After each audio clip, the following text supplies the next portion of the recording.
Hello and welcome to Catholic Answers Live. I'm Cy Kellett, your host, and I'm super happy. We got 2 hours of great guests all rolled into one person. That's right, 2 hours of great guests all rolled into the person of Trent Horn. Trent Horn is an apologist here at Catholic Answers. He is a renowned speaker. He goes out and he debates people. He does things on the internet like podcasts, and he writes books as well. He does it all. It's Trent Horn. His latest book is Counterfeit Christ, Finding the Real Jesus Among the Imposters. And we're going to spend some time with Trent today talking about the church in the world, and I am super fired up for it. Hello, Trent. Hello, Cy. I'm excited to be here with you. I'm glad you are. I'm glad you are because I think some people have the impression that you and I don't get along, and it comes, I think, from the fact that I tell people that I don't like you. Mm-hmm. I probably should stop doing that because some people think that's serious. I think the only reason you say that, Cy, is because deep down you want to be popular, and there's lots of people who don't like me. But you don't have to worry about what those people think. Don't try to jump on the bandwagon with them. Yeah, I'm just trying to be in with the other kids. You want to be with the cool kids. Yeah, who also don't like you. Yeah, like celebrities. Yeah. Well, I bet there are some celebrities who love you, though. I'm going to try to think of a celebrity right now who loves you. I would bet... No, he just passed away. Oh, no. He hasn't been a celebrity for about a decade. I got nothing, Trent. Well, I would you say... You are hated by celebrities. I would say my wife loves me, and she is a celebrity both in our house, and I think many people may have recognized her. She was the stunt double for Reese Witherspoon in Legally Blonde, so... That's not true. No, but it's a compliment for my wife, and I'm allowed to stretch the truth a bit to put it out on radio. I think that's a compliment for Reese Witherspoon. It does go both ways. What? I'm now more popular with your wife than you are, Trent Horn. All right, we're going to talk about the church in the news today. I'm just kidding. Yeah, let's talk. The church in the news, the church in the world. There's so much to talk about. People are welcome to call in and participate in our conversation today. We like to do this on Fridays. Sometimes take some time to take stock of where the church is in the world. 888-31-TRUTH is the number. Oh, by the way, I mentioned Trent's book, Counterfeit Christs, Finding the Real Jesus Among the Imposters, and it's really good, and you should get it. It's from Catholic Answers Press. It's out now. And it's one of those, Trent did it again. He came up with this clever idea of one way to lead people to the true Christ is to point out all the fake Christs that are out there. It's very clever and brilliant. And, okay, Trent, here's the deal. You're also, before you were a Catholic apologist, you were... working, giving everything you had to, and living on top ramen, as far as I think, and I don't think I'm exaggerating, as a pro-life person. It was bulk microwavable burritos. Oh yeah, bulk microwave, which are very expensive now. Now that used to be they a are. deal, but Yeah. okay, so. I want to get your view of what's happening in the pro-life movement right now. If you just look at it from how upset the people are on national public radio and other places, you would think that pro-life people are winning. Would you share that? There are a lot of big things happening. Okay. And I think it's important. I always try to be very balanced in my presentations with things. Yeah. And I always try to not overstate my case, whether it's in my books or other things that I care about. And that's also kind of a personal philosophy and way that I approach life. I guess I always have a lot of lowered expectations. So I think it's better to be pleasantly surprised every now and then than constantly disappointed. So I'm not a wild-eyed optimist. No, good. All right. And so instead, I set my expectations low, and then usually, oh wow, things weren't as bad as I thought they would be. So when it comes to what's happening in pro-life legislation now, we have the Georgia heartbeat bill that's been passed. The Alabama governor signed their abortion ban into law, and I think Missouri actually just signed today, I think, an abortion ban. I say, good. God bless them. We have been locked in a stalemate for nearly 50 years now on the issue of abortion. When it comes to Roe versus Wade, that the Supreme Court handed down Roe, striking down any relevant or meaningful legal protections for unborn children, essentially making abortion legal through all 9 months of pregnancy for virtually any reason. And so this prevented states from reaching, this really stalled back in 1973, the democratic debate and discussion the nation was having about the issue of abortion. That there were some states that made abortion legal even in a wide range. You had California, New York, Colorado, Hawaii, and then you had many other states that that granted legal protection for the unborn or allowed exceptions in rape or incest. You had people coming to conclusions, and then the court steps in and really disrupted this. So what is interesting is that in nearly 50 years, public opinion on abortion has not changed very much. We don't see this with very many other social issues. I mean, you look, for example, at public approval of homosexual behavior, or even other kinds of social issues that are brought forward, or tolerance for divorce or premarital sex. In 50 years, a lot of public opinion has shifted on those issues. Yeah. This is really locked in. So I would be grateful, at the very least, remember that if the Supreme Court overturns Roe versus Wade, that's not the end of the pro-life battle. It's the beginning of 50 new ones.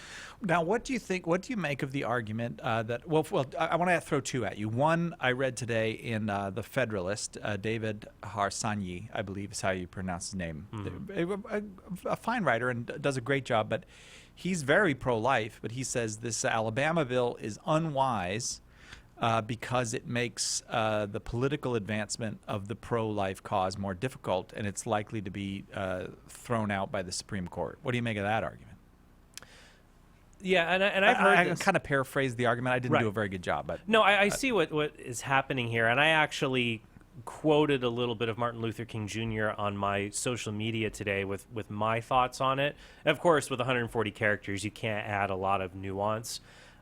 I don't have an animus towards, or really feelings of ill will towards pro-lifers who are genuinely concerned that we may be moving too fast and moving these bills forward. Their ultimate concern, I think, is this: these bills are going to go forward. They will be struck down by federal courts. But then the goal, of course, is to get to the Supreme Court, and they're concerned it'll be struck down by the Supreme Court and the right to abortion will be cemented even more.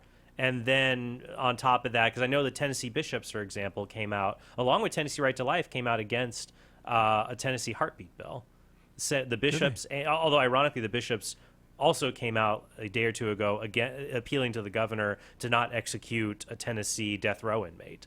So it's just like, nobody's saying, right? Nobody's saying there, like, oh no, what if there's a backlash from the governor? But what do you make of the Tennessee bishop's argument? Are they saying, is it a political argument basically? Like, look, let's do this right, or something like that? It's an argument from prudence, saying, look, we're gonna. The idea from the other side, pro-lifers, to say we shouldn't move forward is, if we move forward, we're gonna lose, and it's gonna do more harm than good, and we're gonna have to pay pro-choice lawyers and Planned Parenthood and the ACLU a ton of money. They're going to win in these cases. So let's not do that. Let's just move forward incrementally. And I am sympathetic to that argument, but at the same time, I would rather just go for it, because I don't know in the near future or the long future when there will be an ideal time to give it a try. People, it's always dangerous to say, well, here's what we think the Supreme Court's going to do. It's like you got We've done that before. It's like ESPN Sports Center. People are getting around like, well, we've looked at Kavanaugh's new here on the bench, and we know what Roberts is going to do, and then someone chimes in like, he's going to double back on, that's just terrible. That's terrible if he's not going to uphold that. And then Charles Barkley gets in here, and we're just. I do not say anything bad about Charles Barkley. I know. I don't say anything bad. I love Charles Barkley. All right. So and I think it's terrible when people make fun of him. The great Charles Barkley. Yeah. I call him. And that's coming from a Celtic fan. Oh, too. okay. So he really is great if a Celtic fan likes him. There you go. So the concern here is I don't like that, trying to say, well, let's not go to the Supreme Court until we know how they're going to rule, because they're people. They're 9 individuals. We don't. It's hard to know. Some were, you've had people who were appointed and have made, even both the liberal and the conservative justices have made decisions that have surprised people. Right. So take the shot, you're saying. Yeah, I lean in that direction. I'm not super strong. I'm not, and so like I said, people who disagree with me, I totally see where they're coming from, and I see all the different arguments. But I think the arguments and my gut feeling move me personally towards saying, I say we go for it. So in fact, 2 of my favorite pro-life writers disagree on this subject. Really? You can see them in the National Review. Ramesh Ponnuru, who Oh, I wrote saw Ramesh wrote. Yeah. he wrote a great book called The Party of Death, Uh-huh. about which political party is really in favor of things like abortion. I'll give you a guess, it's 50-50, but you won't need it. And so he wrote that book, but he came out saying, well, he's saying for the incremental approach, like maybe we shouldn't go for broke right now. Yeah.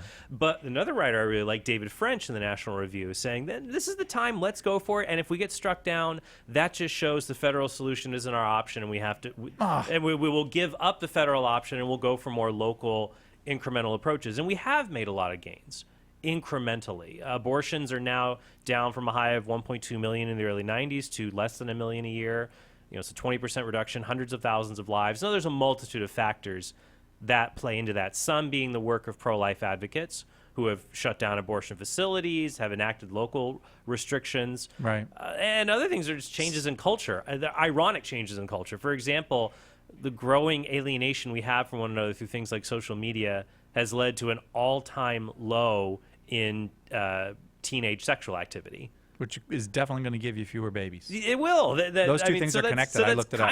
But you see, actually, Yep. we are now, the birth rate is down to, I think, in the U.S. to about 1.8, which is below replacement levels. Yeah, that's we're not at the good news. Well, we're but at I see what you're saying. Right, we're at a very low birth rate for women under the age of 35, but it actually has increased a little bit from like 35 to 45 because people are So there's Can I give you the other argument that I've been hearing? Yes, you may. Okay, so the other argument is, and this is this is a political argument too. The truth is, they're never going to overturn Roe v. Wade because Republicans want the issue. They want to just keep whipping up their base with this issue. Now, that's an argument that I can't side with because it ascribes nefarious motives to individuals, and I would ask for a charge that grave to have evidence for that. Plus, it counters what you said earlier, which is the truth, and any political person would know this. If Roe v. Wade is overturned, it becomes the biggest political battle ever in every single state, so all 50 states. Right, that argument undercuts itself because now if Roe versus Wade is overturned, if you have, Republican pro-life advocates, I mean, we have at least some Democrat pro-lifers, not very many. You have more pro-choice advocates in the Republican Party than you have pro-lifers in the Democrat Party, which is sad. So you're right that if Roe is overturned, people accuse the Republican Party of saying, well, you're using this issue as a hook for people, so you don't want it to be overturned. Even if people had those nefarious motives, if you overturn Roe, now suddenly all of these state House representatives, state senators, these politicians who identify as pro-life, and people think, well, I don't care if my local omnibus, comptroller or whatever is pro-life. It doesn't matter. All that matters is the Supreme Court. That will greatly change, if Roe is overturned, that will really change the dynamics of local and state elections to show that a candidate's position on life will really hold a lot more teeth now because they're capable of enacting actual meaningful change. It'll actually matter. And people can be held accountable if they don't, if they're not willing to usher that in. So we have to pray. We have to understand at the end of the day, remember what the psalmist says, put not your trust in princes, that we cannot be delivered from evil ultimately by man because evil springs from the heart of man. But God will deliver us from evil, and we should trust in him and pray and ask for him to have mercy on our nation and mercy on ourselves for the times when we have failed, when we have done evil and we have failed to do good. Would you agree with me if I said to you, since Roe was decided, the primary public obvious opponent to this abortion regime has been the Catholic Church? It was the first. I would say that since Roe versus Wade in 1973, and even historians, other Protestants, people will agree, when Roe versus Wade was handed down in 1973, it really was the Catholic Church that was opposed to it.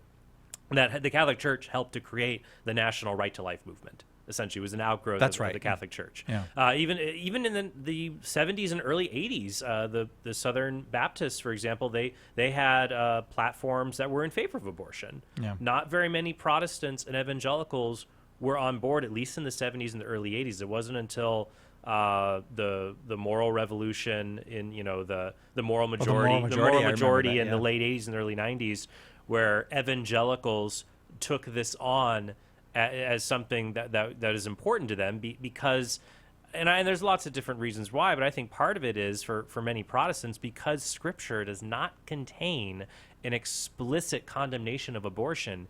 It gives them significant wiggle room. Yeah. Whereas in the 70s, they got it right, man. Right. Once they got it right, they got it right. And for example, on Sunday, I'm hoping to go visit some of my pro-life advocate friends up in Los Angeles. They're holding a training there for an outreach at University of California in LA, and they're half Protestant, half Catholic, and they're some of the finest people I know who are out there on the front lines. You mean half of the people are Protestant and half are Catholic, not each person is half Catholic. Right, they're not some kind of religion. They're not a religious centaur very confusing or minotaur. The way you said that. I'm going to go hang out with a bunch of people who are half Catholic, half Protestant. Hey, I got to send you off to. We're going to take a break. Trent Horn is our guest. Church in the world is our topic for 2 hours today. We got a whole bunch more to talk about. If you got something you want to talk to us about, what we just discussed, the abortion issue, and it's how it is making progress these days, you're welcome to call 888-31-TRUTH. But we got more issues to cover too. We got a whole bunch of things to get to. Some fun, some very grave, but we'll try to do our best on all of them. I mentioned Christ's book, Counterfeit Christ: Finding the Real Jesus Among the Imposters. It's on sale just like every other book. It's a brand new baby book, but it's on sale even as it makes its way into the world now because we have this 15% off at shop.catholic.com. If you put in the promo code SPRING19 for the next 12 days at shop.catholic.com, you get 15% off your whole order. Hang on. Catholic Answers Live will return in a moment. Encounter with Dan Demete and Patrick Rice is our new radio show for young adults. The Holy Spirit is about a new and exciting work in the young church of today. On Encounter, we bring young adults the life-changing testimonies of ordinary people that launch them into lives of extraordinary mission. Their testimonies bring faith and power into the lives of everyone who listens. Encounter with Dan Demete and Patrick Rice. The Spiritual Awakening continues Saturday night, 8 Eastern on EWTN Radio. Are you a coffee drinker? If so, you can now enjoy a coffee roasted to perfection by the Carmelite monks of Wyoming. Delicious Mystic Monk coffee is roasted and prepared by monks in a hidden cloistered monastery and is available in over 25 varieties. All Mystic Monk coffees are works of perfection and labors of love. For more information on how to purchase Mystic Monk coffee, visit mysticmonkcoffee.com. That's mysticmonkcoffee.com.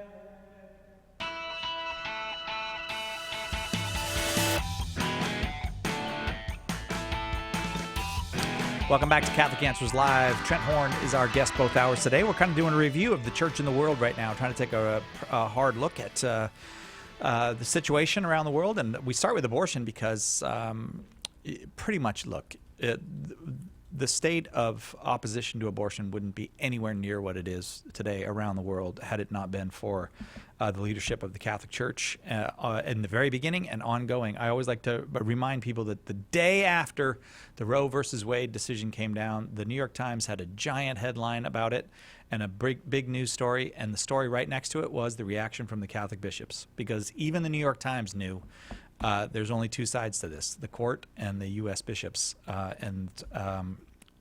so that's part of why we're obviously pro-life people, and so we include that in this Church in the World episode that we're doing today. We have a bunch of callers that want to talk to you about things. Trent, shall we? Yeah, sure. All right, let's start with Elena in Baltimore, listening on the Catholic Answers Live app. Thanks for joining us from Baltimore. Elena, your question or comment for Trent?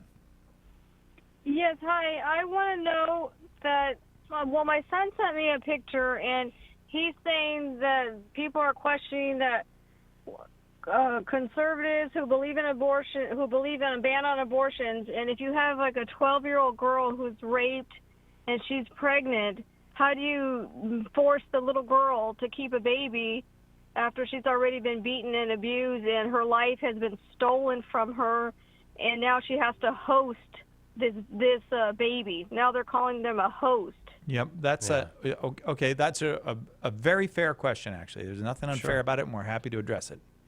Sure. Elena, I think that when you address this question of what about a victim of rape, especially a minor who is a victim of rape and is pregnant, shouldn't they be allowed to have an abortion?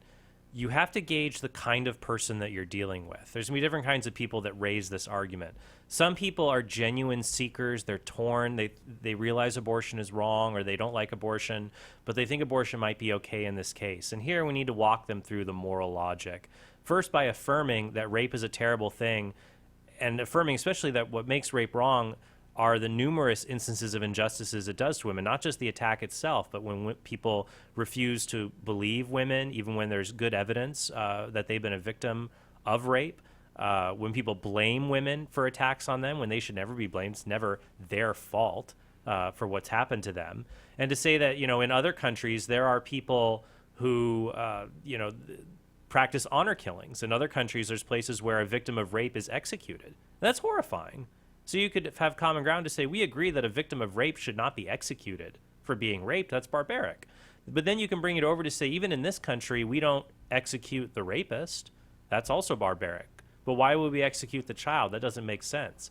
Now, if the concern is about the person, either the woman or the girl who has been raped and the trauma she's endured, you can say, well, obviously, yes, it's horrible. If we could take that trauma away, we would. But nothing can make someone unraped. The question is, do we want to add more trauma onto that trauma?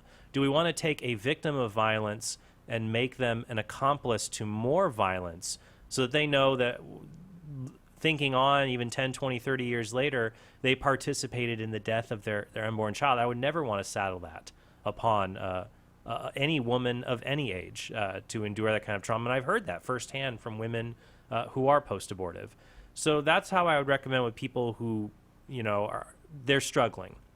Other people are crusaders. They throw this hard case out there because, honestly, they want abortion to be legal in all cases. And they want to use this hard case to obscure the issue. I call it a smokescreen. So you can expose the smokescreen by saying, especially with a contentious person, I tell you what, let's play make a deal. If I agree that abortion should be legal in the case of rape, do you think it should be illegal in all the other cases? Most people are going to say, no, of course not. It should be legal for women. Then you'll say, well, why did you bring this up in the first place? Rape isn't the issue you're concerned about. You want abortion to be legal. Why? Let's talk about that. So those are the two different routes I might go with in a discussion like that. Is that helpful for you? Yes, that helps a lot. And then I also wanted to say I'm originally from San Diego, and I moved out here about 16 years ago. Oh, very good. We miss you. Oh, this is the Elena from San Diego. Oh, of course. Nothing's been the same since you left, but Baltimore's lucky to have you. Hope you're enjoying Elena. Baltimore and the East Coast. Thanks. Thank you. Thanks very much for starting us off with that call, Elena. Let us go to Abraham in San Antonio, Texas, listening on Guadalupe Radio. Abraham, your question or comment for Trent?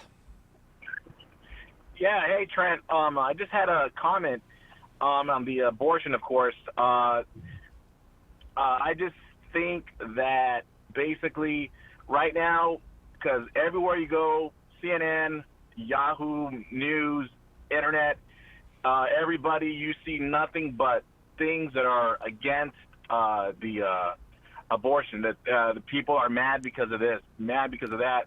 And you mean they're mad about these? Hold on, Abraham. You mean they're mad about these laws that are banning abortion? I can't imagine Yahoo and CNN are mad about abortion.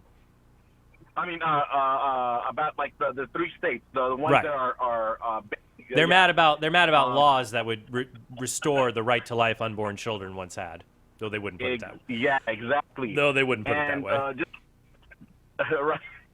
So I just wanted to realize that there's I mean, if you think about it, not a lot of news places, the ones that are for abortion, they're the ones that are going and putting all these things up, and you really don't see a lot of the ones that are for pro-life. So I just want to make a comment on that. Just basically that a lot of the broadcasts that you're seeing right now, they're all mad because of what's happening in Missouri and Alabama, and I think there was another state that they're starting to go against the abortion laws. Yeah. Abraham, is it if I may ask you real quick, Abraham, so is it your impression that the news media tends to be more in favor of abortion than opposed to it? Definitely, yes. Oh. Everywhere that I see, I've been looking at the internet, and that's all you see is just that. Everybody's mad. Even Captain America. I saw there's an article that he was going and making a comment on what happened. I think with the law that happened against Alabama. Well, no, celebrities are notorious for their deep thinking and important moral contributions, but I will leave that there and turn it over to Trent for your response. Sorry, I was a smart aleck. Are you shocked to hear this? The media tends to be pro-choice?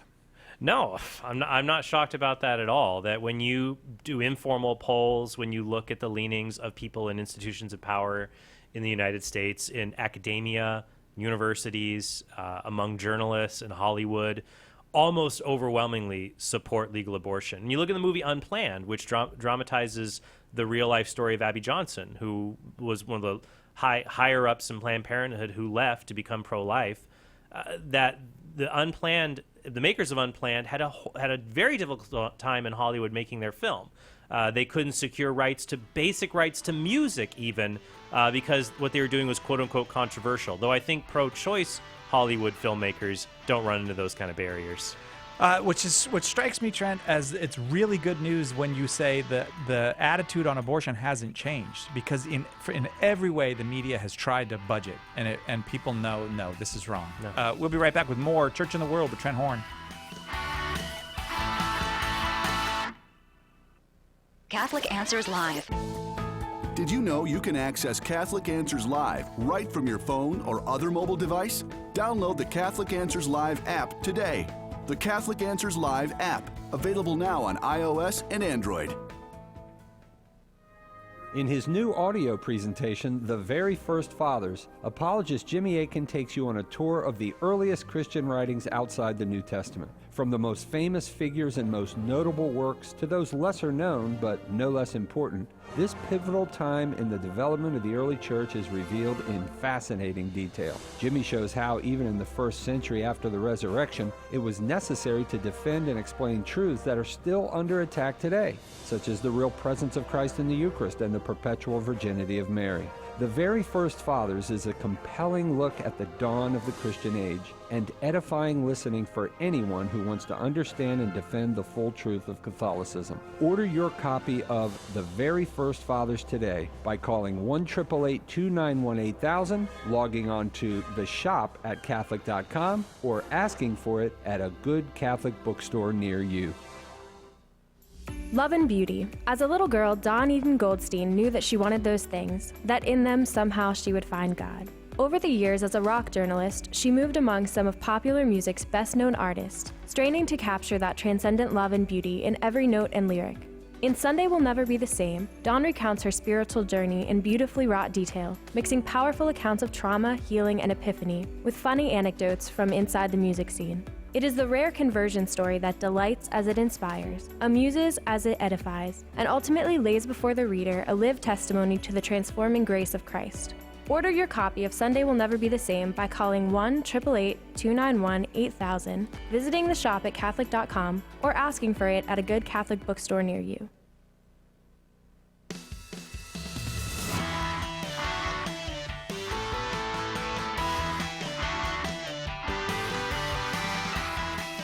Welcome back to Catholic Answers Live. Trent Horn is our guest today. Despite, I don't know how these rumors get started, but I love it when Trent is here. I don't know why people, all right, I know why, because I'm always teasing Trent. But I tease you. Do you know that I really enjoy doing the show with you? You're aware of that? That's I am Does aware. my teasing bother you? Because I could stop. No, that's okay. Really? I have a long history of enduring it, so Do you? gives me a metaphorically leathery hide for the stuff. You see, I'm also, this might be an affliction. I hadn't thought about this, but I'm the oldest of 4 brothers. And so teasing your younger brothers is like it's a bad habit that you develop from very early. I can understand. I'm the oldest of 3, so Right. maybe we're just in competition for dominance here. Who can be the oldest of the oldest? Well, if it goes on brain power, Trent, I'm going to lose. But maybe we could just go on like, I don't know, something else. Trent, Age. I guess you would be. Maybe you'd be barely a bit. You'd be the oldest of the oldest here. I could be the silverback.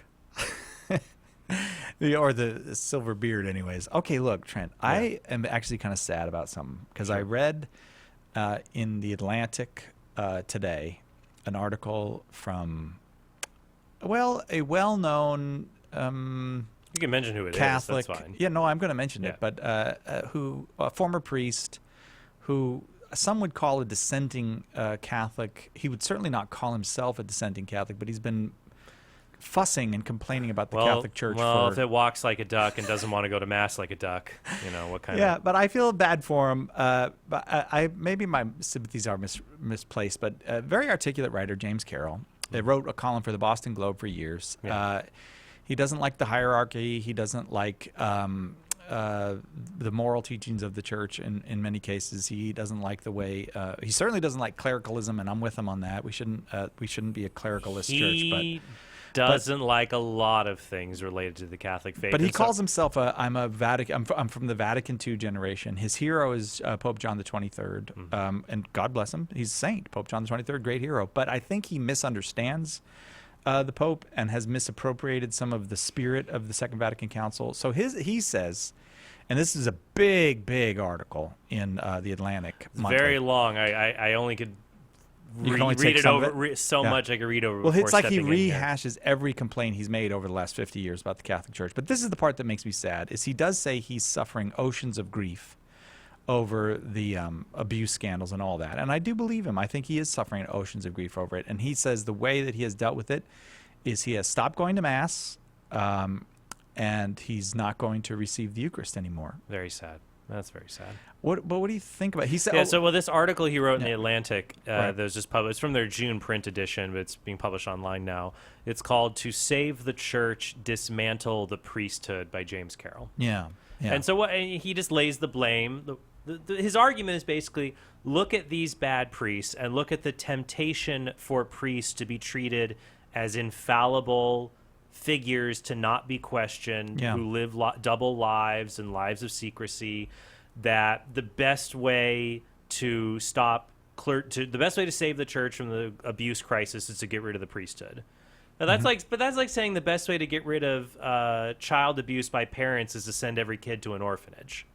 It's like, well, yeah, that will solve that problem, but you create an even larger problem. For example, if you send kids to orphanages, they're probably going to end up being abused way more. I mean, that's what's going to happen in these kinds of situations. Much the same way, you get rid of the priesthood. What are you going to have? In his article, when I was going through the article, this was one part, Si, that really stuck out to me that I thought was absurdly ignorant. I don't know I couldn't. So here's the part. It's kind of a willful blindness in James Carroll's. It's awful. Here's what he says. What he's allowed himself to stoop to, but go ahead. Clericalism's origins lie not in the Gospels, but in the attitudes and organizational charts of the late Roman Empire. Now, first, if he's concerned about clericalism, the idea of having, the bad kind of clericalism where, there's secrecy. You could even, I'm not saying obviously Jesus and the apostles did not practice clericalism, but Jesus gave the apostles unique authority over other people. He even told them to keep his messianic identity a secret. Right. So, the idea here is, well, we don't see, you don't, obviously, I'm saying no, once again, it's a fantasy of the early church is what it is. Yeah. And so he says, later on, it's from the Roman Empire creating this hierarchical structure. That's the problem for him. Right. So obviously Jesus and the apostles did not practice clericalism. They practiced hierarchy, a sacred order. So he says Christianity was very different at the beginning. The first reference to the Jesus movement in a non-biblical source comes from the Jewish Roman historian Flavius Josephus, writing around the same time that the Gospels were taking form. Josephus described the followers of Jesus simply as those that loved him at the first and did not let go of their affection for him. There was no priesthood yet, and the movement was egalitarian. But that is an absurd conclusion to draw from one line in Josephus's book, The Antiquities of the Jews, when he speaks about, in book 18, he says, at this time there was a man named Jesus. He goes on a short little discursus. He's talking about the life in Judea during the reign of the procurator Pontius Pilate. And he says, yeah, there was this Jesus. He was a wise man. He won over many Jews and Greeks, but he was brought up on charges by the leading men among us and was crucified. Those that followed him did not, they did not abandon him. But from that one line, you can't get from Josephus, who is an outsider, that he's making an all-encompassing description of the Christian movement, that it had no priests or no hierarchy. No. He's simply, and what were the apostles He's then? simply saying, I could say the same thing, that the first Christians who loved Jesus did not abandon him. It doesn't follow from that they didn't have important roles in the church or that there wasn't a sacred hierarchy from that one description.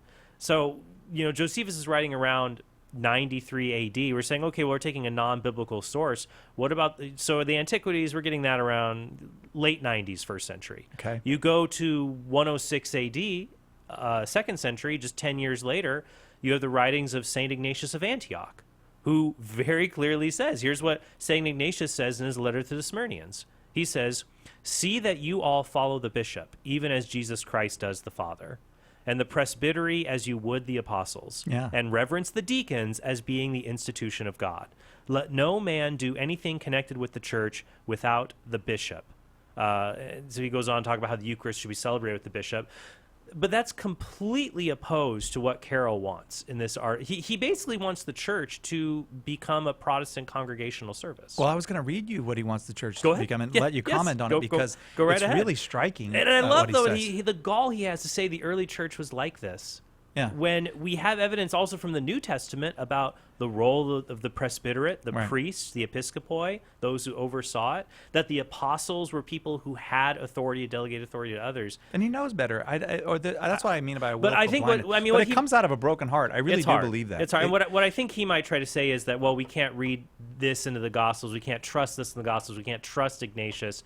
We can only trust, what this one line in Josephus that's been radically reinterpreted. But when you look at the evidence, he's just wrong on that one point. So so I read the article. I was thinking, what's his solution? Okay, so he gives you that false impression of the early church, that had no priesthood, and then this is his vision of the future, and this is where he leaves us with his vision of the future. The church I foresee will be governed by lay people, although the verb govern may apply less than serve. There will be leaders who gather communities in worship, and because the tradition is rich, striking chords deep in human history, such sacramental enablers may well be known as priests. They will include women and married people. They will be ontologically equal to everyone else. They will not owe fealty to a feudal superior. Catholic schools and universities will continue to submit to the faith. Continue to is it's kind of a strong word there, and vice versa. Catholic hospitals will continue. He goes on and on and on, but you get the idea. He wants us to go back to house churches, but he even wants the house churches to have no priest. Just whoever gets up and starts blessing the bread, that's fine with him. I don't see how this is any different than Protestantism. It's not. It's Protestants playing with obs and vespers and trying to keep that veneer.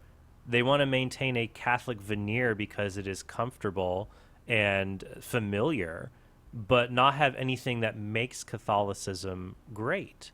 That the church is the hierarchy the church has, that clericalism seeps in and causes bad things, but at the same time, it ensures things like doctrinal unity. Yeah. If you don't have that, here's what's going to happen if you get this. Let's say we didn't have the bishops and the priests. They all got Thanos'd, and we just had the laity.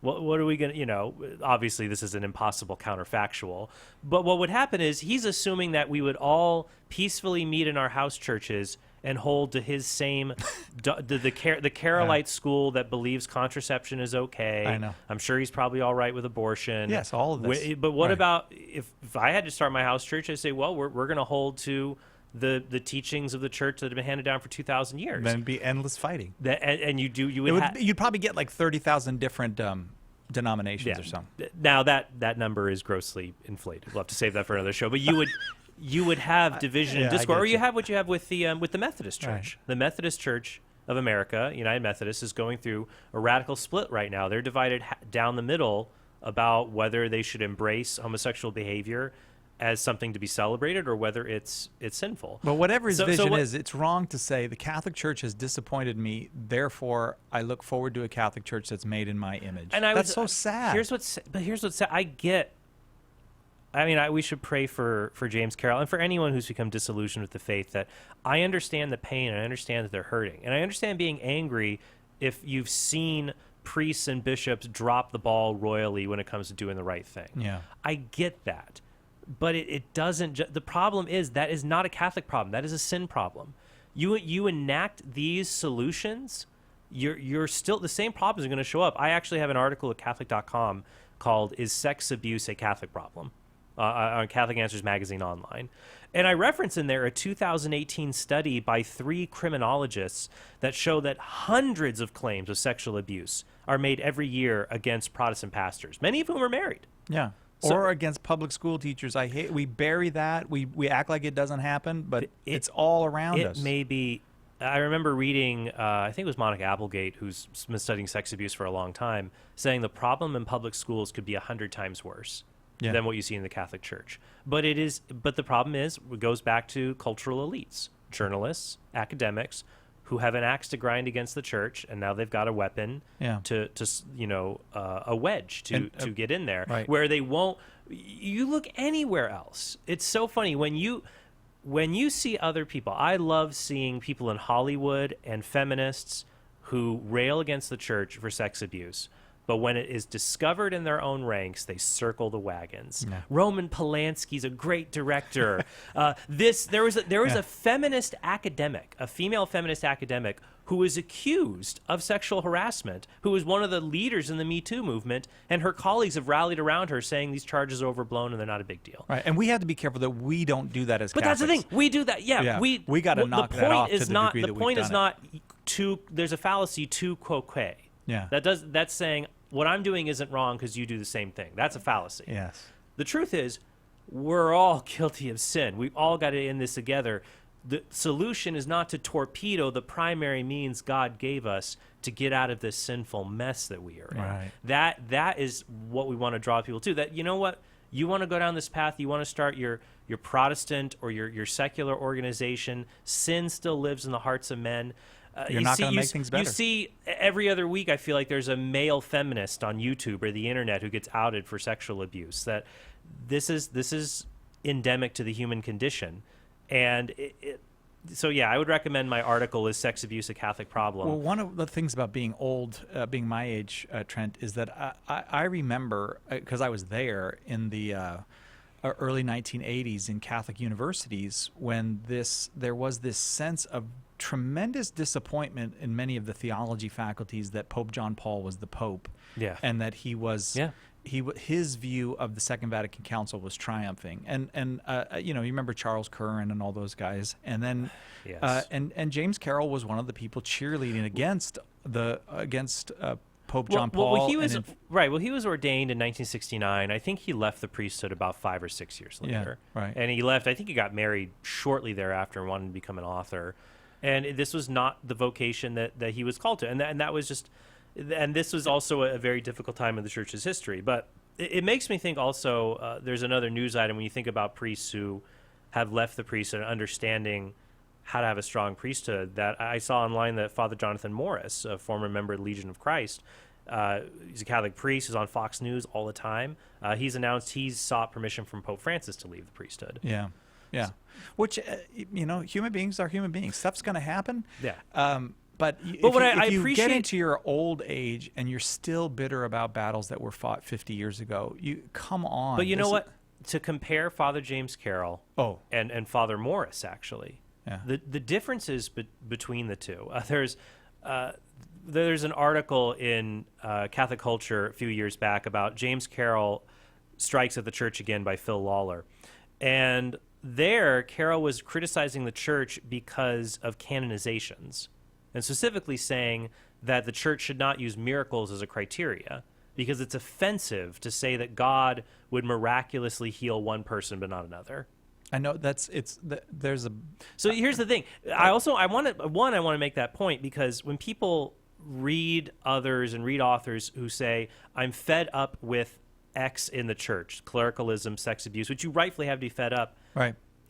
A lot of times, it is a Trojan horse for what? other radical commitments. I'm fed up with sex abuse, Well put. clericalism, and the supernatural. Very wait, well Wait, what? What was the last one there? You didn't Clericalism. like? Wait, huh? What? Well, yeah, God offends me is what it comes down to. Right. Yeah. And so the first paragraph makes an analogy that Carroll continues to gripe about the church. That Lawler makes the analogy of the guy who continues to post embarrassing photos of his ex-girlfriend on the internet to keep that he's already broken up with, to, out of that. There's a lot of anger and bitterness here and wanting the church to really be Catholic in name only. Now, Father Morris has sought to laicized. There is no term in canon law called laicization. Yeah. Because a priest is always a priest. The old term in canon law was reduced to the lay state, but they also don't say that anymore. No, because you're not a lay person, but you are dismissed from the clerical state. Yeah. So Father Morris is saying he wants to seek out a married life and a married vocation. He has said it's not because he has an existing relationship. So I'm taking him at his word that that's the case, that he thinks he would be happier. And so he sought, and the church has the authority to do this. I want to check to correct this, because some people have approached me on social media saying, how can a priest do this? Isn't he breaking his vows? How can he be in good standing?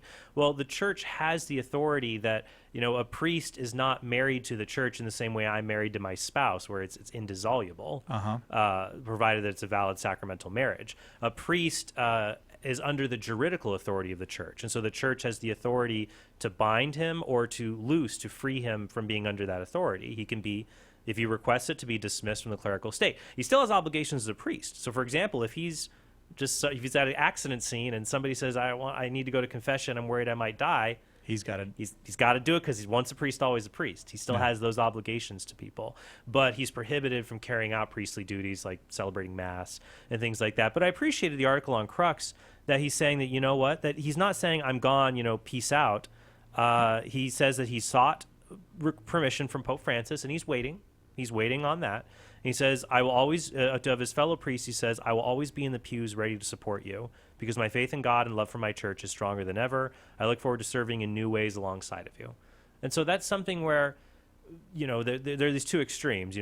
One extreme of just, totally throwing away the church, and the other extreme of a rigidity that would try to malign someone like Father Morris, saying like, oh, what a terrible person. It's like, well, I'm sad to see. You're always sad to see a priest leave the priesthood, but if someone does it in a honorable way, respecting the vows that they've made and respecting the law of the church, and not telling people, hey, we should just mass exodus from the church, that's something I appreciate, because some of the most vociferous critics of the church, honestly, some of the biggest foes I have to deal with in my apologetic work are former Catholics. Some still call themselves Catholics, and some no longer anymore.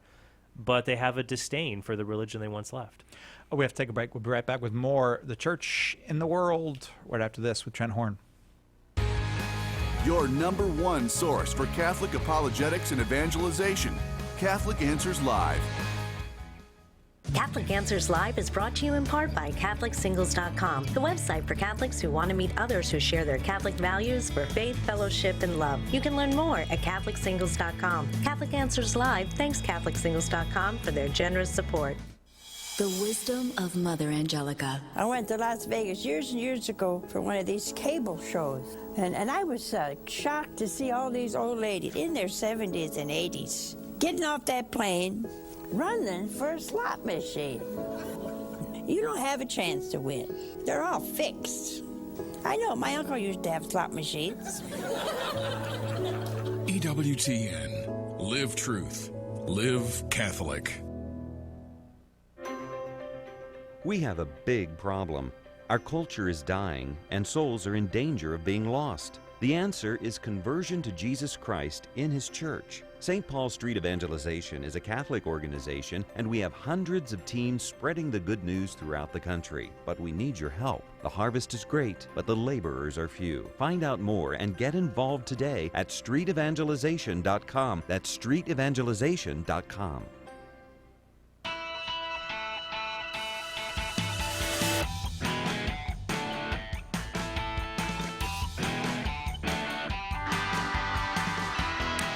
Catholic Answers Live, Trent Horn, our guest this hour, and we're talking about the church in the world, just kind of making our occasional Friday assessment of the condition, state of things vis-a-vis the church in the world.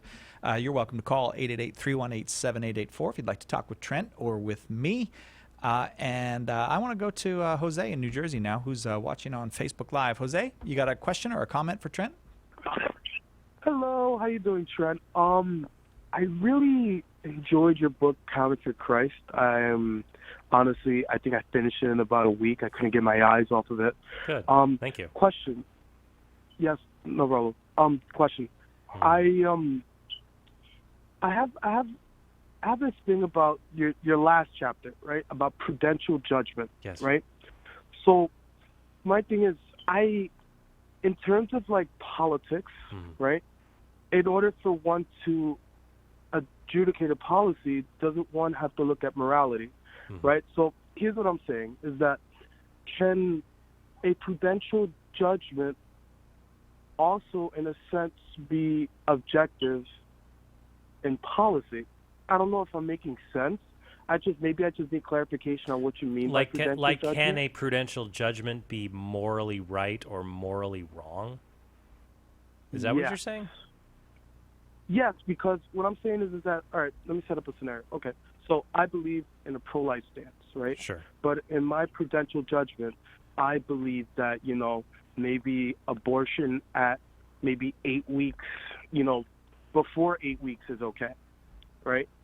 But I'm still pro-life, Wait. There's a difference here. Okay, so are you talking about the judgment there is nothing wrong with aborting a child at 7 weeks or 6 weeks?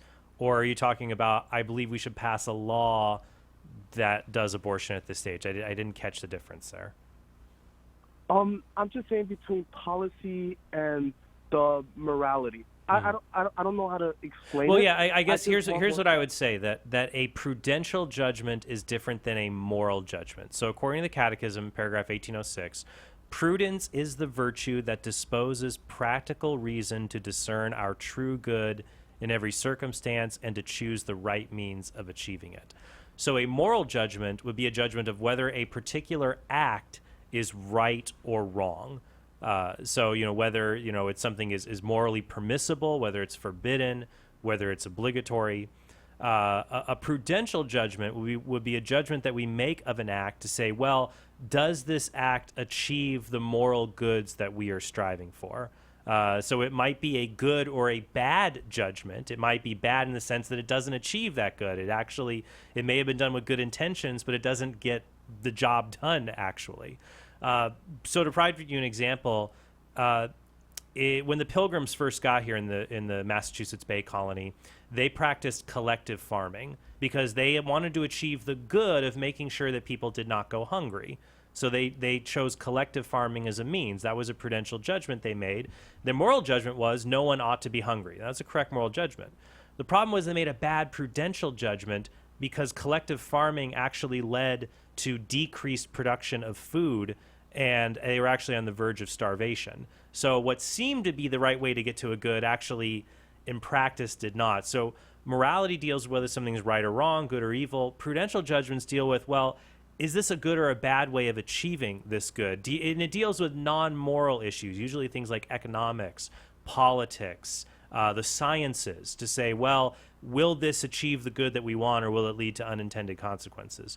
So what my point I was saying in the book was that you should not use the name of Jesus. You should not use Jesus to say, oh, all Christians must choose this prudential judgment when it comes to alleviating poverty, because the church hasn't definitively taught we ought to embrace that judgment. We can disagree with one another, but you could use Jesus to say, Jesus tells us you ought to care for the poor. If you don't, you're really in a heap of trouble, to quote Dukes of Hazzard.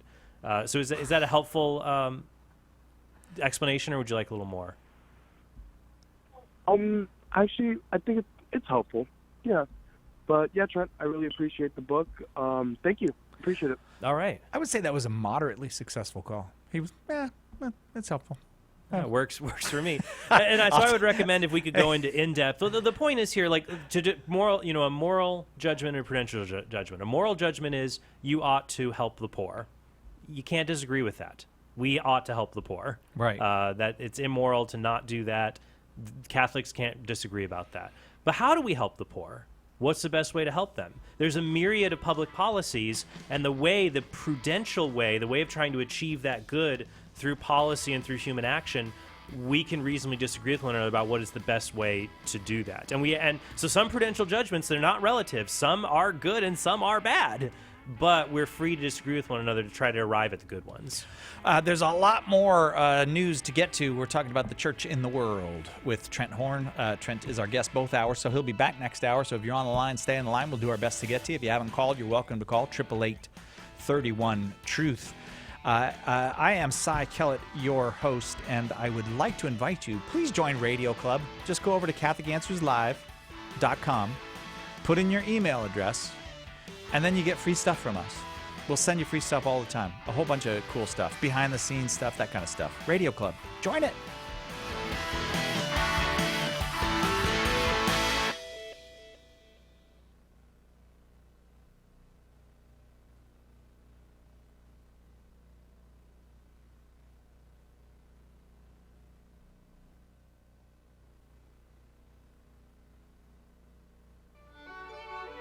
This is Dale Ahlquist of the American Chesterton Society, and you're listening to Catholic Answers Live. Would you like to become a Catholic Answers Live parish partner? We need you to help us spread the word at your local parish. We'll give you bumper stickers, window clings, flyers, everything you need to let your parish know about the best Catholic radio show on the air. We want you to partner with us. Email us at calpartners@catholic.com today and become a Catholic Answers parish partner. The Catholic Church claims to be the religion in which the fullness of truth resides, but at times getting to the heart of any particular question of doctrine or morals can lead not only to personal confusion, but conflict and even disagreement among Catholics. In his new book, Teaching with Authority, Jimmy Akin sets the record straight. Teaching with Authority isn't about understanding specific teachings of the faith, but rather about understanding Catholic teaching itself. A unique, valuable, and long overdue resource for Catholics as well as those inquiring about the faith, Teaching with Authority will help deepen your understanding of what the Church teaches by showing you, maybe for the first time, how, why, and where it does. Get your copy of Teaching with Authority today by calling 1-888-291-8000, logging on to the shop at Catholic.com, or asking for it at a good Catholic bookstore near you. A generation ago, Christian parents didn't have to worry about how to explain transgenderism to their 9-year-old children or help their teenager deal with mockery at school for believing in traditional marriage.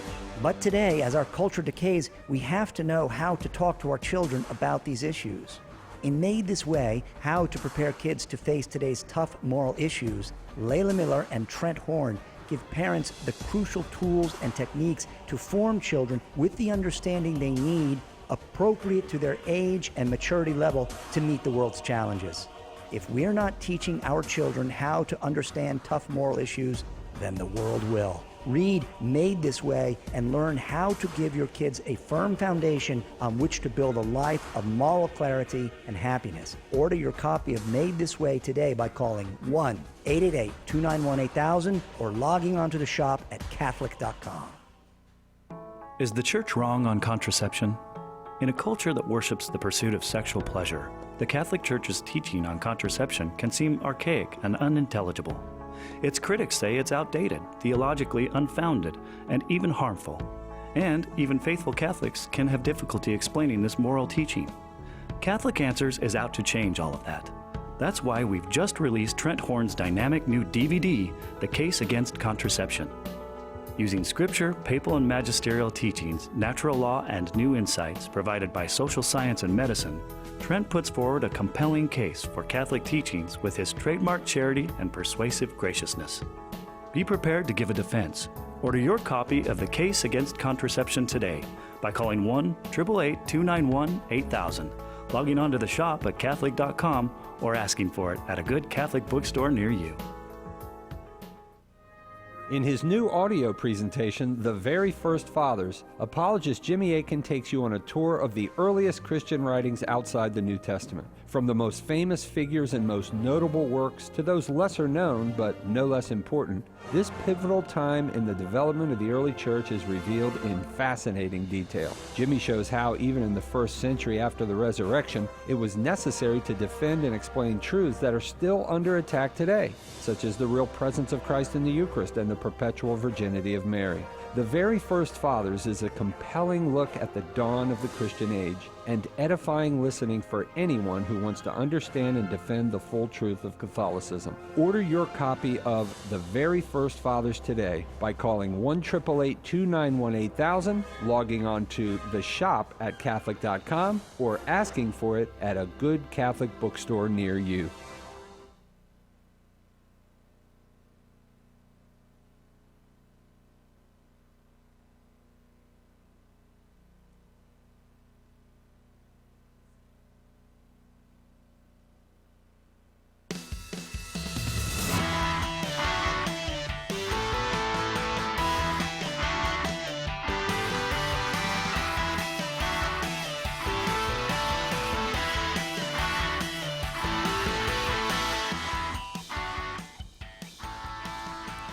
Welcome back to Catholic Answers Live. I'm Cy Kellett, your host. Trent Horn's still here. I didn't drive him away. That makes me happy.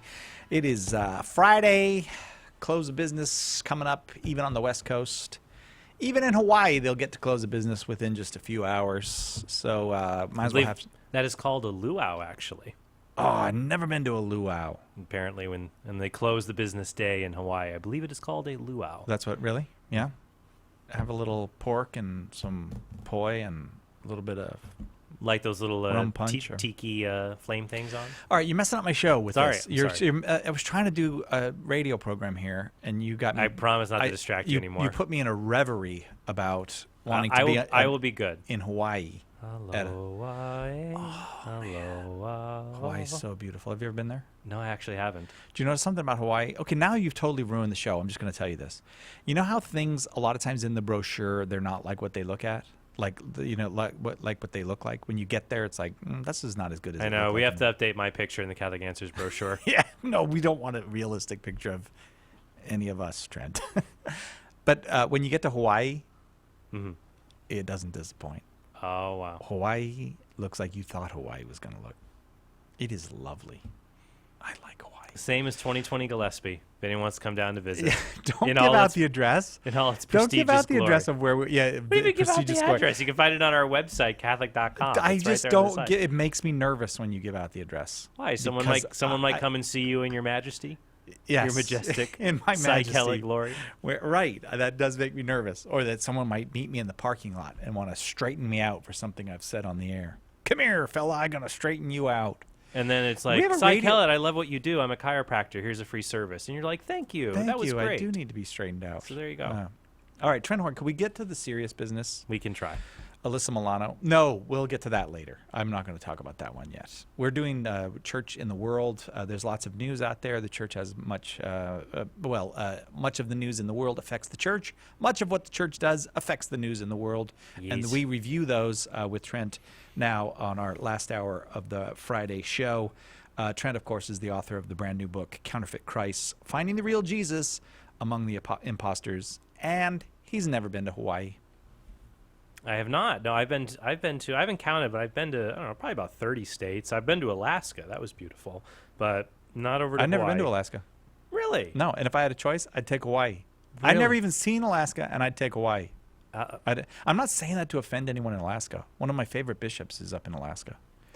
There was something magical when I was out there outside of Juneau. You had the bald eagles were overhead, and the whales were right nearby. So it's beauty in different ways. Chad Zielinski. He's the northernmost bishop in the United States. Really? Yeah, he's the bishop of the northern half of Alaska. He came in here and did an interview with us. I would love once. to go. I've always wanted to go to. I forget the name of the town. It used to be called Barrow, but it was renamed. I actually talked about this on it was renamed Council of with Trent podcast. A more the traditional local, native name. Indigenous name. Yeah, and you probably can't even say it. Yeah, but I bet Chad Zielinski can. But he flies around in an airplane up there. Oh, you have to.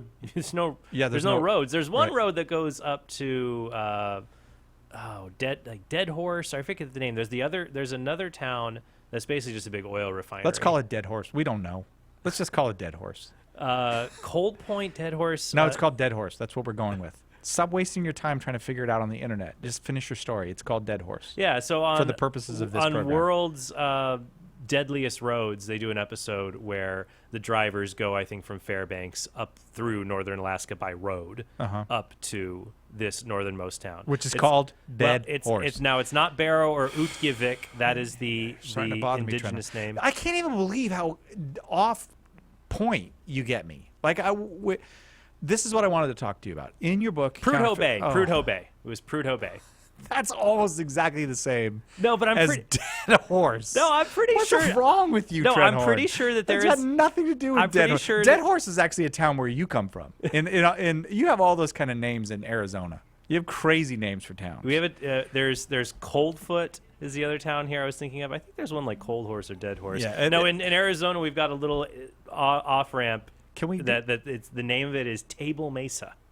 Table Mesa, which is just the same word in English and Spanish. Which is table. Table Mesa table is the Might as well be. Okay, could we please get on to the topic? I will be good. Because when you say Table Mesa, that reminds me of Mexicali and Calexico. People who don't know about Mexicali and Calexico don't know that. Do you know about that? Well, are they the same city? They're on two sides of the I U.S. know. Mexican border. I on drive. the Mexican side, it's called Mexicali, and on the American side, it's called Calexico. Of course. See what they did there? I see. Mexicali is a better city than Calexico. Oh, I don't think we're on in the Imperial Valley too. I shouldn't have said that. Okay, in the book Counterfeit Christ, Trent, I've never been so thrown off at the beginning of a show as you have thrown me off with your weirdness. I'm being good. I'm waiting. One one of the Christs that's a counterfeit Christ in here. I call him Che Guevara Christ. You call him socialist Christ. Yeah, was Jesus a socialist? But okay, so yeah, socialist Jesus. I meant. All right, so this is a counterfeit Christ. Yes. Why? Why? Like, isn't Jesus kind of in a sort of way a socialist? It depends what you mean by the word socialist. If by socialist you mean Bill someone who cares about... Well, that's how it always goes down. If a socialist is someone who cares about the poor, well, then, yeah, Jesus is a socialist. But so are 99% of all other people, except for social Darwinists that want the poor to die off. Yeah. And people Ayn won't. Rand. Yeah, people won't just. People. I'm sure they. I don't know. I mean, Ayn Rand may have cared about the poor. She just didn't think anyone was obligated to help them. She wanted to die off. Well, that's because they couldn't pull themselves up by their bootstraps. But that's another discussion for another time. But if you define socialism by its classical definition, it doesn't make sense to say whether Jesus was a socialist or not. Is like asking whether Jesus was a Republican, in the modern sense of that term. Socialism did not come into existence until the early 19th century, and it was really a response to capitalism that had developed in the 14th century, 13th, 14th century in Italy. So socialists argued for, and there's lots of different kinds of socialists, but at their core, socialism argues for the rejection of private property or the severe limiting of private property and the ability to accumulate wealth. So there have been socialists who have argued for small, cooperatively owned enterprises and businesses. A famous Catholic one started in the Basque region of Spain, the Mondragon Corporation. Although socialists and those who support socialism, like Noam Chomsky, actually say Mondragon is too capitalist for them. Even Israeli kibbutz is another example. Yeah, there are organizations, whether worker cooperatives, things like that. But classic socialism, like the kind you see, for example, in the Soviet Union, how China first developed the Great Leap Forward, Venezuela, that kind of socialism teaches that private property ought to be abolished, and usually it requires the state to be a central planning authority to plan the economy and to redistribute wealth. Okay. And Jesus never taught anything like that. Jesus taught that we were to help the poor and we were to be extremely generous with how God has blessed us, but he didn't say how to do that. And some people will say, well, Jesus said we should all give up everything that we own. Jesus never taught that. Now, when he encountered the rich young man, he gave the rich young man a calling that was unique to him. You've done well to follow the commandments, but sell everything you own and follow me. But the man was sad because he loved possessions more than Jesus. And that's what that revealed, not so that he refused to give away his stuff, but that he loved his stuff more than God. Compare that to Zacchaeus, when Jesus meets the tax collector Zacchaeus. And he sees Zacchaeus as zealous and holy, and that he wants to get close to Jesus. Zacchaeus is short. He has to climb up a tree to see Jesus. And Jesus sees the little guy, and he says, I got to have dinner with you at your house tonight, Zacchaeus. And Zacchaeus is so enthralled by this, he says, Lord, I'll repay everyone I defrauded, because tax collectors defrauded people all the time back then, and I'll give away half my wealth. And Jesus didn't tell him, no, you got to give away all of it. Instead, he says that today salvation has come to this house. There's another example when Jesus was approached by a man who said, make my brother share the inheritance with me. This is literally a case of someone coming to Jesus asking for wealth redistribution. And Jesus says, who made me a master over you? Beware of the love of money. Beware of money and beware of greed, is what he told him instead. So it is an anachronism. You can't say Jesus was a socialist any more than you could say he was a capitalist. No. These right. things weren't they didn't invented. Exist. Yeah. They didn't exist for 1,1400 years. And I'm actually working on this now in my book, Why Catholics Can't Be Socialists, that we're working on it now. But our central claim, what popes have claimed, have taught since Pope Leo XIII onward, is that Catholics cannot be true socialists who teach the abolishment of private property and all other kinds of government economic structures that violate subsidiarity and Catholic social teaching. Are you going to get into how socialism, especially in its communist form, has a tremendous atheist overtones? Oh, absolutely. Because at its core, what socialism aims for, the very first socialists were called utopian socialists. The term comes about, I think the term comes about in 1822. Socialism. Mm-hmm. And they strove for a utopian ideal on earth where people didn't have to work and wealth could be distributed evenly and there weren't any social ills. Now, Marx and his intellectual co-author Frederick Engels derided that kind of socialism. They said that's pie-in-the-sky nonsense. The only way the bourgeoisie are going to give up their capital and their property is if the workers take it from them. Mm-hmm. And so Marx and Engels, actually, they predicted that in a wealthy industrial country, they thought England there'd be a workers' revolution.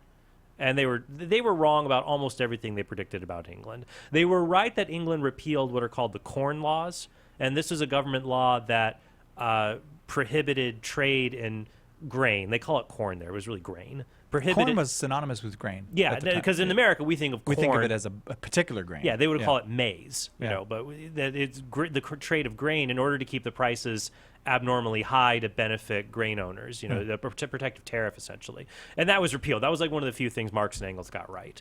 But otherwise there wasn't a massive workers' revolution in England. There were reforms in factories. Yeah. And so what you look at in Rerum Novarum, Pope Leo XIII's encyclical on socialism, he does not say, oh, well, just no socialism. He says no socialism. He says the socialist concerns about inhuman factory conditions in the 19th century are valid ones, and capitalists and owners and employers should not grind their workers into dust.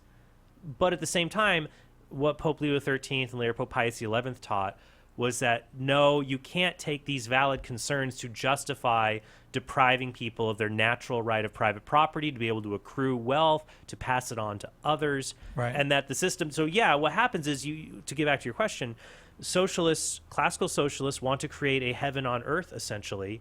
And Marx and other early socialists saw the church as an enemy to their goals, because the church said, well, no, what matters most is pursuing holiness in this life, and that you don't have to get all of your happiness in this life. And so they saw the church as a distraction from their aims. Marx said it's the opiate of the masses.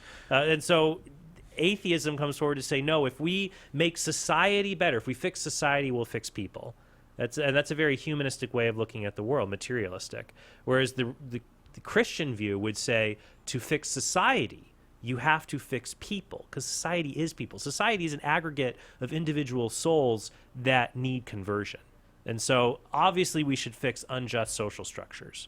People can't flourish with racism, segregation. Women are burnt at the stake or stoned to death. You have to fix these things, unjust social structures. But at the end of the day, making society better isn't what makes people better. It's the other way around. And if you created just social structures, if say you were, more than half of us would claim that it was unjust to us. That's just human nature. Well, you think when you think we're of, confronted with justice, we don't like you it. start with you start with something that seems correct, and people will mutate it to their own needs, and that's what happens with socialism. When people, I love that criticisms of capitalism. Now, of course, capitalism is not perfect. We can have a discussion about that. And no Catholic ever says that it is. Pope John Paul II has a wonderful description of whether capitalism is good in his encyclical Centesimus Annus. Yeah. He basically says, well, is capitalism good? Well, if it's this bad kind, no. Yeah. But if it's this good kind that respects the dignity of workers, yes. So what I hate those people who say, it's greedy and there's exploitation, and it provides an opportunity for people to exploit others. Why? Because capitalists have this kind of power over the worker.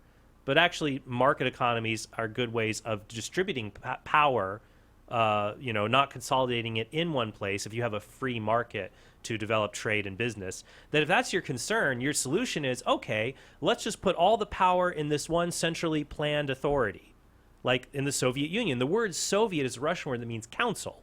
The idea here was that the Soviet Union was, we'll have this council of democratically elected representatives within the party, and they'll make sure for everyone's goods. But yet what happened in the Soviet Union, you had the communists in charge, had all the nice things for them, and then everyone else gets not even bread lines. All right, so I'm going to need you to put in the book some prescriptions for the future then, because I can't just go with all the reflection on the past and what hasn't worked and what's wrong.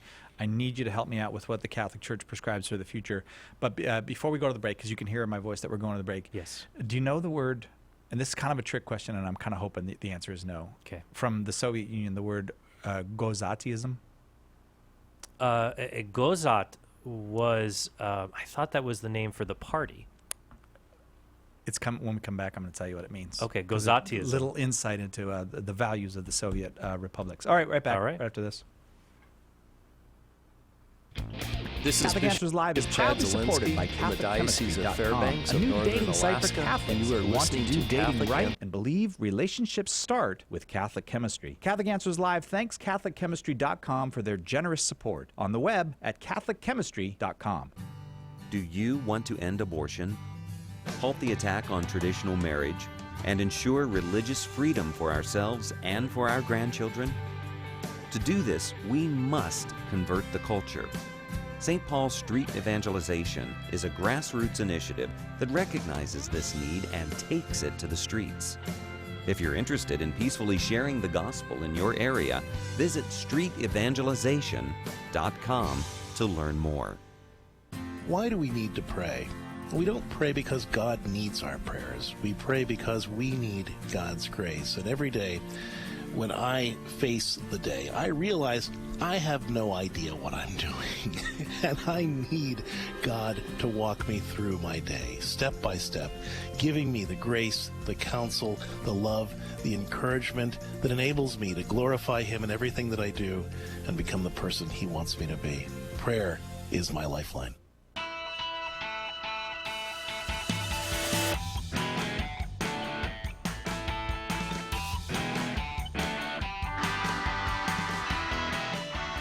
Welcome back to Catholic Answers Live. I am Cy Kellett, your host. Trent Horn is here with us. We're talking about socialism right now as part of our 2-hour Friday look at the state of the church and the world.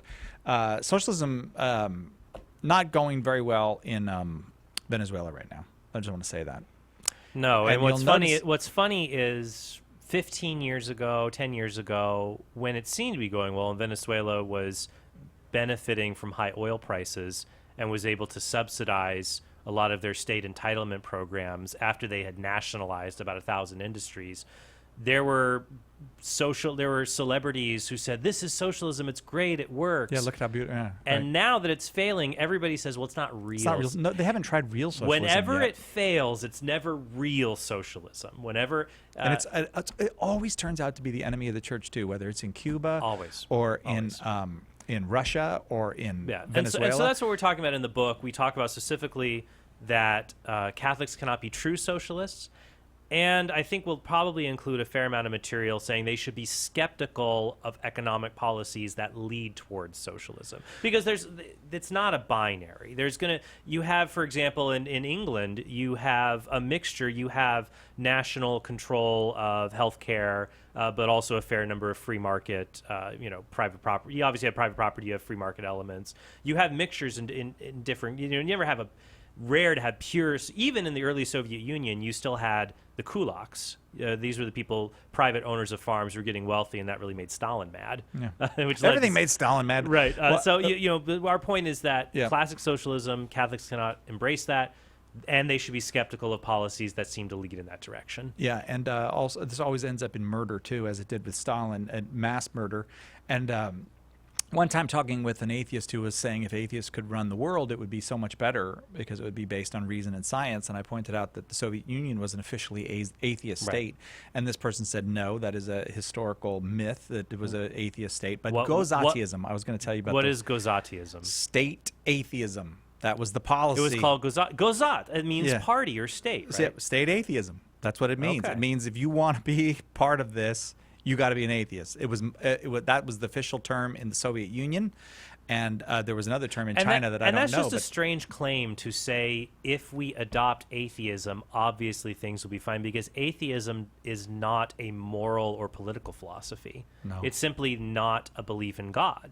And so what comes from that is really anyone's guess. Now, you have a better time if you argue, well, with this particular godless moral system, we would have things. I could hear you out a little bit more there, but just taking God out of the picture doesn't mean it'll work. And then even putting God in, people will not listen to God or not follow the teachings that Christ has given us. So that's a challenge just as well. Before you go to the caller, I have to say, by the way, I was right.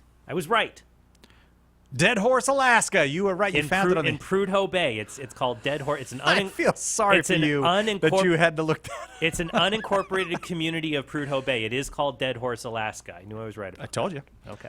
John in Chicago waited a long time watching on YouTube Live. Thanks for waiting, John. Thank your you for question or waiting. comment for Trent? Do we still have you there, John in Chicago? John totally just dropped at the very second. No, I didn't push the wrong button. Let's go to Jermaine in Nashville, Tennessee, listening on the Catholic Answers Live app. Jermaine, don't go away. I know you waited a long time. You got a question or comment for Trent?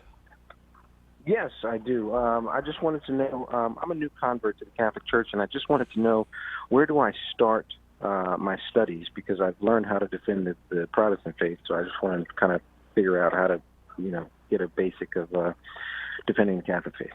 What are you looking for, Jermaine, in particular, when you say like what the Catholic Church teaches, or like some of these moral issues in the world? What are you looking for? Just what the Catholic Church teaches, because Sure. when I go to talk to my Protestant friends, the two things that are going to pop out is Marian doctrine and praying to the dead for intercession. Sure. Well, if you want resources on that, you've come to the right place. I would definitely, of course, recommend our website, Catholic.com, our different articles and videos there. Of my own resources, what I could recommend for you would be my book, Why We're Catholic. It's a great primer on how to defend the faith. It's a nice, easy introduction, and when you're done with it, you can always hand it off to somebody. It works well for that.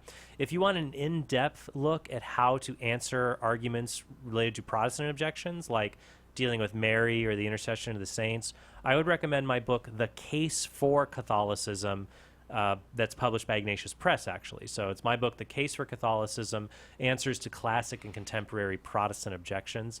And then we have a lot of other books and resources here. Like my colleague Tim Staples wrote the best book on Marian apologetics there is, called Behold Your Mother. So our website, my books might be helpful on those subjects, especially Case for Catholicism. And just for yourself, edifying yourself and reading, really focus on the New Testament and the Catechism. I do a scripture study and a catechism study on my own podcast for subscribers called at TrentHornPodcast.com, which you can also learn how to defend the faith if you subscribe there, which you can subscribe for free. Members get access to my scripture and catechism studies. That is at TrentHornPodcast.com. But those are some resources I might throw in your direction. Is that helpful for you? Yeah. Thank you so much. I appreciate it. Hey, hang on, Jermaine. Don't go anywhere because I got one more for you. Carlo Broussard, one of the apologists here, just recorded a 3-part podcast on intercession to the saints where he goes through all of the objections and he answers those objections. It's on Catholic Answers Focus right now. If you just search Catholic Answers Focus, as a matter of fact, the first part went up 2 days ago, and then it'll go up over the course of the next 2 weeks. Jermaine, thanks very, very much for your call. Let's go to Darren in South Central Pennsylvania watching on YouTube Live. Darren, your comment or question for Trent? Good evening. Thanks for taking my call. Happy to. Trent, I would like to know, your family, your dad, was he an employee or a small business owner, or what's your experience with capitalism is what I want to know. I'm American like you, and Sure. I did spend some time in Sweden, but I only know American capitalism mostly. Sure. Well, my father stayed at home to raise us, and my mom worked for what was at one time the largest monopoly in the country, Ma Bell, phone company, and then she left that, and now they work. They still hold jobs right now in their near retirement, but that's kind of my background, I guess, with employment and work and things like that. Is there anything else you wanted to know, or you want to know what I thought about farming? Yeah, well, I'm from a farming. I'm historically my heritage is Mennonite. Yeah, I became a Catholic mostly because of Chesterton. Wow. 2 years ago, but yeah, both my grandfathers were farmers, and my dad was a carpenter.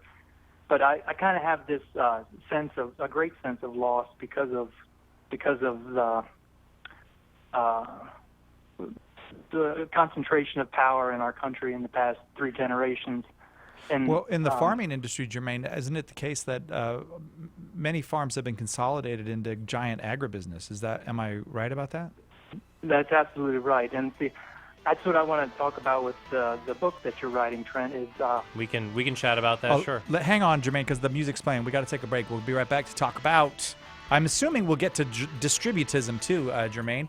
We'll talk about the farming situation and Trent's new book coming out soon on socialism. Right back after this on Catholic Answers Live.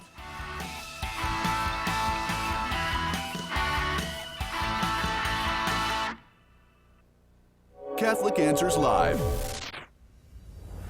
Jesus asked his disciples, "Who do you say that I am?" Turns out that today, as back then, this question has a lot of different answers. So many groups want to appropriate Jesus, tweaking his identity until he looks and sounds just like one of them. But then you no longer have the Lord, says apologist Trent Horn. You have an imposter. In his new groundbreaking book, Counterfeit Christ, Trent exposes 18 phony versions of Jesus that we encounter today, helping you to recognize the fakes when you see them, explain why they're phony, and make a case for the full truth and beauty of who Jesus is, the Christ, the Son of the living God. Order your copy of Counterfeit Christ today by calling 1-888-291-8000, visiting the shop at Catholic.com, or asking for it at a good Catholic bookstore near you. Have you subscribed to the Catholic Answers Radio Club newsletter? This is Catholic Answers Live host Cy Kellett, and I want to tell you about our new weekly newsletter full of behind-the-scenes information and facts you need to know about the show. It's easy to sign up. Just visit CatholicAnswersLive.com and look for the newsletter sign-up box on the front of the page. It's a great way to keep up to date with what's happening with the show and see what's coming in the days ahead, delivered weekly into your inbox. Sign up today for the Catholic Answers Radio Club newsletter and see what you've been missing. Go to CatholicAnswersLive.com. Wouldn't it be great to have a book to give to anyone to explain exactly why Catholics believe what we believe? Why We're Catholic is the groundbreaking book by apologist Trent Horn. That one book you can give to anyone as a starting point for helping them to find their way into or back to the practice of the Catholic faith. Order your copies of Why We're Catholic today by calling 1-888-291-8000, visiting the shop at Catholic.com, or asking for it at a good Catholic bookstore near you.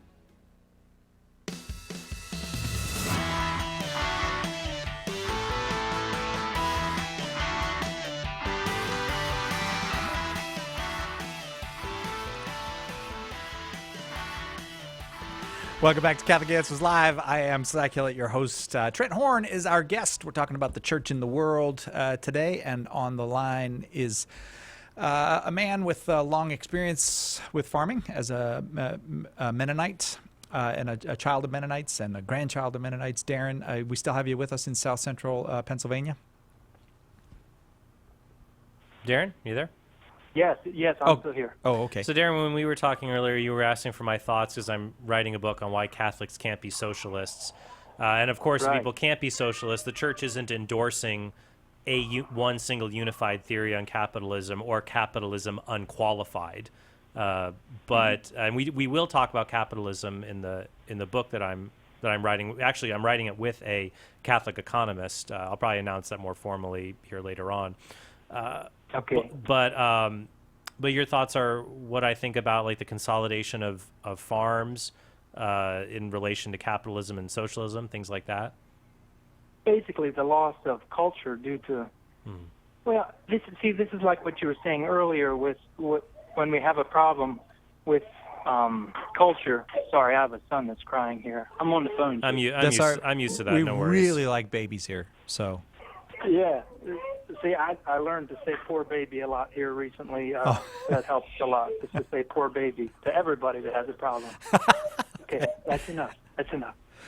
All right. Well, so I guess here are my thoughts on this, that whenever you make changes in society, there are going to be positives and negatives for people. There's going to be people who benefit and people who are harmed, or people who don't benefit as much.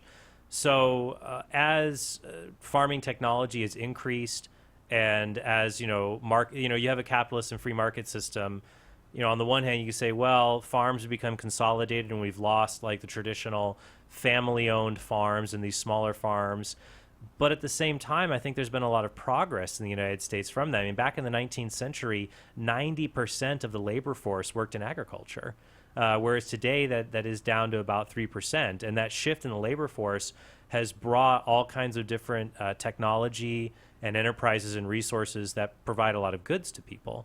So I think that's a good thing. Now, when it comes to consolidating of farms, I mean, I don't think it's good when and this is straying a little bit into prudential judgment areas. I'm not saying this is what the church teaches, but things to watch out for would be things like in farming or any kind of industry where you don't have competition or you have monopolies. So one element of capitalism is the question of, should monopolies be broken up with things like antitrust laws? Should Monsanto own every single farm in the world, or how do we deal with that? Does that provide for the common good, or should we prevent companies from getting a stranglehold on the market? Or if you allow the market to naturally expand, people will be able to overcome monopolies. People used to say the railroads had a monopoly and you're always going to have the railroads in charge, and yet with truck companies and with airplanes, that's actually not the case anymore. So I guess that's I would say with capitalism, it's a bit of a mixed bag there. But if you look in the Soviet Union, it didn't work well for farmers. They were forced into collective farming, or they were sent off to Siberia. But what I think I'll give it back to you, Darren. But I feel like I'm a little more protective. I'm more of a protectivist than you are, Trent, because the destruction of local communities by the kind of money and power that mass culture can bring into those local communities seems to me something that that there's a loss of social value in that's a genuine loss of social value, and we should have done a better job protecting those communities. Well, I think that that goes into a prudential judgment of what to do with communities to maintain stability within communities. Yeah. And I'm definitely, Darren, I don't want to hold you off too much longer. I definitely want to get your thoughts. But I think that when it comes to providing communal stability, that was primarily something that religions provided, whether they were Christian or not. Yeah. And so I think that in many areas with the loss, decrease in religiosity, we've lost those communal ties. We've lost some of those social ties of banding together. But at the same time, we have to say, well, when farms are consolidated and local farms start to go out of business, we act like one company caused this, when we have to look at consumers who have made voluntary choices to purchase goods that are offered at a cheaper price by these larger companies. To say, well, have they made their decision known, and have they made a good decision? That's something we can have up to debate.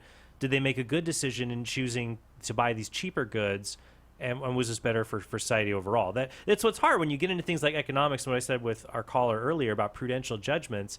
It gets really complicated. That's why in my book, Counterfeit Christ, I quote where the Congregation for the Doctrine of the Faith talks about how when it comes to the question, this is what the CDF says on prudential judgments, when it comes to the question of interventions in the prudential order, it could happen that some magisterial documents might not be free from all deficiencies.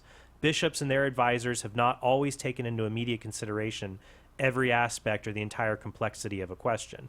Now, it goes on to say it would be mistaken, it's contrary to truth to say the magisterium is habitually mistaken in its prudential judgments. Right. But in trying to the church offers us guidance in these important areas like Darren is talking about. But as you see, they become quickly complex socially, politically, economically, Right. scientifically, as we try to get to a solution. So, Darren, what do you think? Yes. I think that I thought when Cy said that about the loss in our local communities, I do think that maybe this kind of loss of ownership in the United States is just us paying for the maybe religion is always first. It's just us paying for the Protestant breakdown and the splits, and that's the basic loss of community there. And then the business just stepped in. I mean, and just said, okay, well, money's number one if religion is not important to Americans. Oh, and then in many ways, business does replace religion in the same way that for many people, patriotism replaces religion. Yeah, you try to fill a void. It doesn't mean that patriotism is bad or the business is bad, but it is bad when those things become religious. It's taking a role it was never meant to fill. A great book on this, though, Si, I would recommend is Robert Putnam's book, Bowling Alone, The Collapse and Revival of American Community. That he goes over and talks about other things like the loss of bowling leagues, for example, that used to be prominent, back in the 50s and 60s that have gone out of fashion because we've lost these communal ties and we live, our community is just a bunch of people online or on Snapchat or our cell phones. Yeah. Darren, I want to give you the last word because you are the expert on farming communities. Want to leave us with some wisdom? Yeah. When you buy something, don't buy it cheap. Just pay money if it's going to be somebody that you know that's going to get it. Okay. Excellent. There's more than one kind of cost, right, that you pay for something. Darren, thank you very, very much for that call. Appreciate it. That all came out of our conversation about socialism, which is just one part of our conversation of the church in the world today. I want to get to one more call before we go on to our next topic, because I said I did want to talk about Alyssa Milano. I wasn't joking. I do want to talk about that. But let's get another call in here before we go to that. Justin in North Carolina, watching on YouTube Live. Your question or comment, Justin? First I want to say sorry if I sound funny. I'm just getting over a cold. But my question is, I just came into the Catholic Church Easter last year, so there's still some areas that I'm kind of struggling to really learn a lot in. And one of those areas I really don't know a lot about is papal infallibility and when exactly it is to be applied and how to apply it. And one of my biggest things is, see, I'm pro-death penalty, and I know for a Catholic, that's kind of a touchy subject. You think? I know late. Yes? No, I was just teasing because you're exactly right. That is a very touchy subject right now. And I know Pope Francis is actually speaking. He's actually spoke about it pretty recently, and from what I understand, the Church's position on it is the death penalty should only be applied if there's no other way to protect society from that person. And in today's world, that's kind of inconceivable when we can lock people up forever and ever. But my position is, well, if you got people running around murdering women and children, I want those people done away with. Me personally, I think they deserve the death penalty. Wait, do you mean running around they are free and the only way to stop them from killing women and children is by executing them? Or they've been incarcerated for murder? Well, okay. My understanding has always been with the Church, the Church, their only acceptable application of the death penalty is if there's no possible way to protect society from the killer. So if you can lock them in prison forever and ever, we don't need to use the death penalty on them. That's always been my understanding. That was what the Catechism articulated prior to a change last year that Pope Francis ushered in.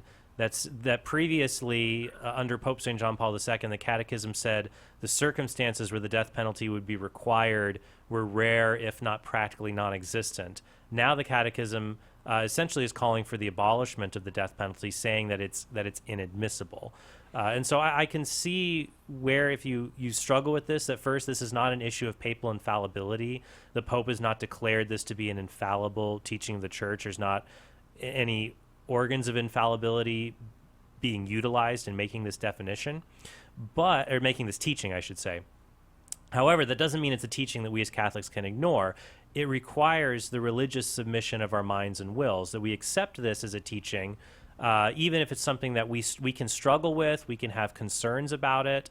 We just can't vocally protest it or vocally object to it in an improper way. There's very limited opportunities for theologians to be able to voice concerns and objections to this kind of teaching, but not for the laity to really do. So where you have a concern about this, and I see where you're coming from, this is something that had concerned me for a while as well. But there were some things that actually kind of helped me. I kind of wanted to just think through the issue, Justin, and there were two things. One, at first I always thought, well, look, what about really poor countries? What if they need the death penalty? But then when I've looked around the world, the poorest countries in the world, like in sub-Saharan Africa, they've actually abolished the death penalty. The death penalty is primarily practiced in the United States, China, North Korea, and in Muslim theocracies. Most of the rest of the world has abolished it. And second, the moral logic behind opposing the death penalty kind of gets to this question. Is it okay to kill somebody when you don't have to? That, if somebody breaks into my home and is going to shoot my wife and kids, well, and if I have the means to stop them, including fatal means, I'm going to do it. But if they run away from me, or let's say I tie them up and the police are on their way and they're not a threat, and I say, you're going to get what's coming to you, and I shoot him, well, that would be wrong. He's not a threat anymore. So well, if I can't kill somebody who's no longer a threat, why does the state get to do that? And so that strikes at the core tension of the state having the ability to take life when it doesn't have to. So those are some things that are helpful for me thinking about this. I don't know. I hope they're helpful for you. Any other thoughts or questions? Or Justin? Well, yeah, I guess the first thing is I know the situation where obviously executing a would-be burglar, that's obviously murder. But I was always under the impression that if society says this person murdered children, if society opposes the death penalty, it's justice versus murder, which to me would be it's a different logic. But really, like I said, well, the thing is, Justin, I could even change it. Let's say he had murdered my wife, and I managed to tie him up now. Now the rejoinder there is, well, you can't kill him because that's vigilantism, whereas the state has the right to do that. But that doesn't always work that way. For example, both myself and the state don't have the right to torture somebody as part of a punishment. So there are different thinkers that have put forward arguments saying that the death penalty is always wrong philosophically. Christopher Tollefson is one of these individuals, and there are others who disagree with him, of course. But I think at the end of the day, some resources that may help you on this question.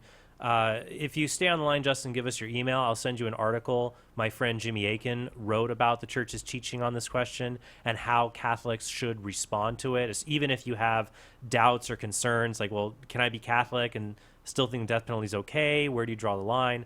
If you stay on the line and give us your email, I will send you that article by Jimmy. And I did a whole podcast on this subject that goes into it in greater length. I'd be happy to send to you. Justin, it's great news to us that you are in the Catholic Church, and we're always here to reason it out with you if you want. I think you are certainly not alone among Catholics who are struggling with this one right now. So it's always a welcome call because it gives us a chance to reflect on it some more. So we feel welcome to call again? Yes, sir.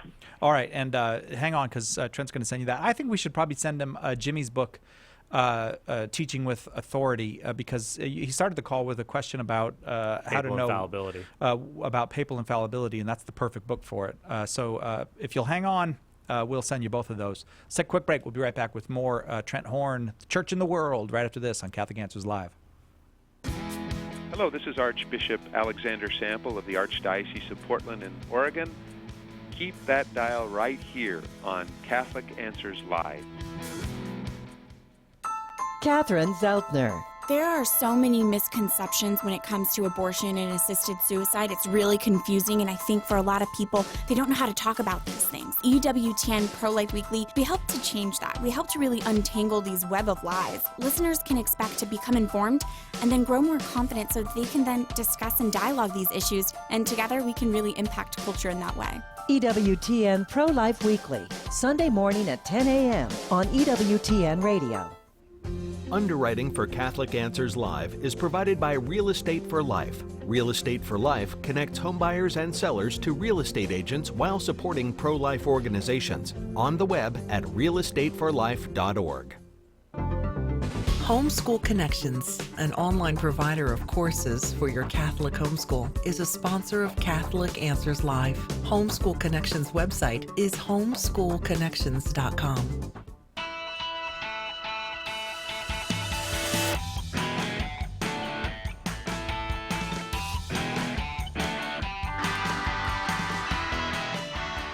Welcome back to Catholic Answers Live.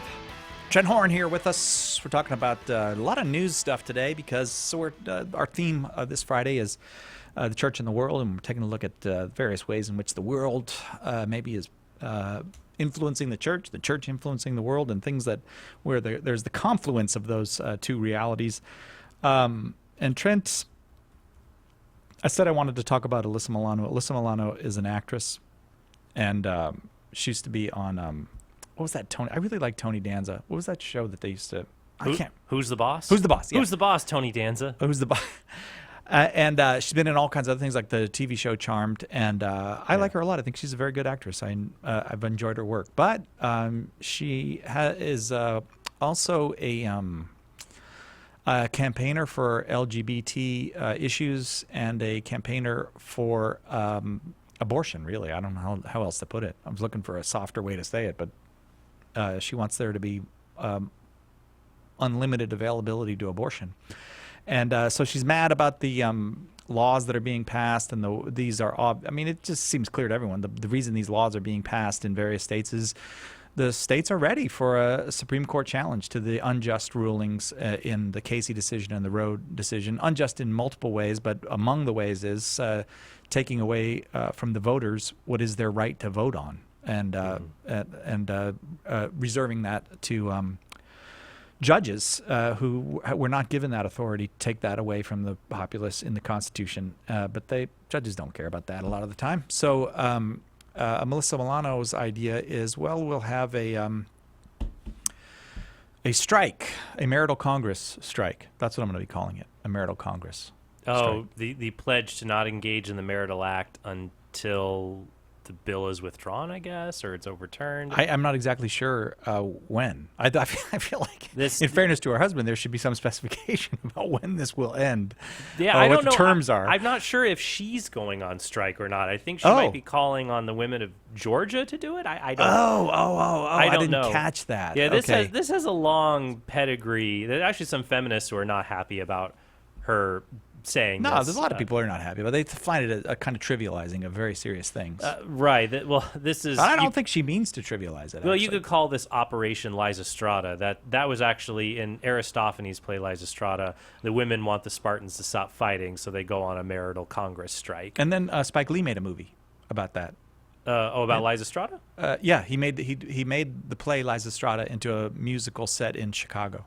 Ah, okay. So so the idea goes back a long time, but there's something very humorous about this. That in her post, say, well, why? Her reasoning is, if abortion's not legal, women can't take the risk of getting pregnant, so we are not going to engage. We can say sex, can't we? We say it all the time. Women aren't going, can't we? I have my standards. You have your standards. Do whatever you want, Standards Trent. and practices. I'm not in charge of you. Okay. Dead Horse, Sex. Alaska Man. Yeah, Dead Horse is a real place. I bet there's a town called Sex, probably. There's I hope Sussex. Sussex. Sussex. SX. Yeah, it's in England. Could you please I'm focused. return I'm to the focused. gravity of this issue? It is, but it's silly kind of, because it's saying women aren't safe to have sex unless abortion is available, so we're going to go on strike. But I thought that people like Alyssa Milano believed that contraceptives granted one the ability to have quote-unquote safe or safer sex. So she's actually proving the point that if you're worried about getting pregnant, don't have sex. If I were to say that, say, hey, are you worried about getting pregnant and you might think of needing an abortion? Why don't you try abstinence? people like Alyssa Milano would decry me as a misogynistic bully. But she's saying the same thing. If you're worried about getting pregnant and thinking of having an abortion, you should not have sex. So actually, Alyssa Milano is become essentially an abstinence education. Okay, here's the problem with that.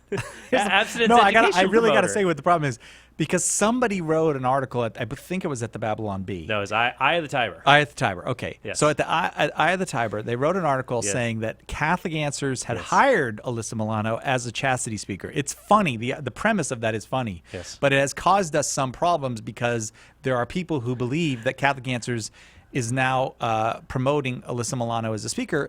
And as much as we might like Alyssa Milano as an actress, she can't be a speaker for us because she doesn't believe what the Catholic Let's Church keep teaches. that we in a somewhat more. Oh, restricted she's a sense. fine actress. Leave her. Come on. Now, now, if we're talking about who's the boss and we're talking about Tony Danza, that would be one thing. I really So, like Tony Danza. love I wish Tony. I wish there was more work from Tony. I'm not being As fresh the- at all. as I the- really like as Tony the Danza. song once said, "Hold me close now, Tony Danza." It does not say that. I'm It pretty says sure. Tiny I'm Dancer. pretty sure it's Come Tony on. Danza. No, you're wrong. So the point you're making with Alyssa Milano, though, is For the 2 points. One, she does not work for Catholic Answers. So if you're reading that on the internet, please leave us alone, or don't leave us alone.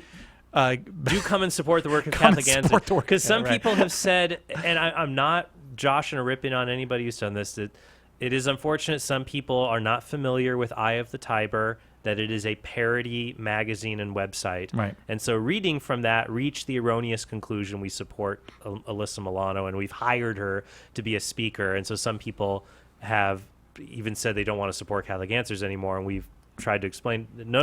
That's, And a random poll says 50% of us here are fans of her acting abilities. It's a very limited poll that you've probably It's conducted the in the two of last us. 2 seconds. It's the two of us, and 50% of us. Me, I So- like her as an actress. I have lots of people to choose from, just not my top echelon. That's all. I'm not denigrating her as an actress or anything. I'm not saying she's Angelica Houston. I'm just. Fair. All right. That's fair enough. Or Dame Judi Dench. So this has happened before. This has happened before with Eye of the Tiber. They did an article. Or Molly Ringwald. They did an article in Eye of the Tiber saying the Catholic Answers was closing because we had answered every single question about the faith. And we had multiple people call and email us, But it is funny, though. begging us to It's a not funny close, article. begging us not to close Catholic Answers. Yeah, but I do get the feeling, though, there are some people on the internet who need to be reminded the internet is not synonymous with the truth. Come on. If you've used the internet at all, you realize that practically the purpose of the internet is for people to have a place to say stuff that probably shouldn't be said at all. Or stuff that needs to be said. For example, Oh, boy. we have passed over the most sobering thing that has happened today that we need to discuss, and that would be the tragic passing of Grumpy Cat at the young old age of 7 years old for a cat, which is like losing someone in their late 30s. Grumpy Cat. That was a different cat, but Oh, so okay. Grumpy Cat, probably the internet's most famous cat, died, passed away, complications from a urinary tract infection. Her real name, though she is known affectionately online as Grumpy Cat, her real name is Tartar Sauce. Tartar sauce? Yeah, it's not tartar, Tardar. Tartar sauce. Tartar. Little Tartar Sauce has passed away, and so Don't you think there are many grumpy people? I just want to say, when grumpy people pass away, I think a lot of them get over it immediately. Like as soon as you're on the other side, you go, I got nothing to be grumpy about. It's okay. I would hope so. That I think that happens. Yeah, and I think that if centuries upon centuries of theologians are incorrect, and Grumpy Cat does go to heaven, I think Grumpy Cat, the beatific vision is powerful enough to even make Grumpy Cat smile. No, a cat cannot have the beatific vision. A cat cannot. No, well, a cat because can't. God can only be apprehended intellectually. That is true. The cat would not have the beatific vision, but if the centuries But it of could just be- theologians are wrong, God's love, mercy, and tenderness for creation may allow the cat to enjoy all the sublime blessings a cat can enjoy for eternity. Yeah. But that would counter. We have tons of articles we have a few articles on the website about whether dogs go to heaven. There was a documentary a few years ago saying that all dogs go to heaven, and another one, the second one, saying that they go to heaven. All dogs go to heaven too. And all dogs go to heaven too. Yeah. But all dogs still go to heaven. Right, but with Grumpy Cat, it does make me think that if Grumpy Cat passed away at like halfway through the lifespan of a cat normally, Yeah, it's not good for you to be grumpy. Don't try not to be grumpy, folks. If you're listening, No.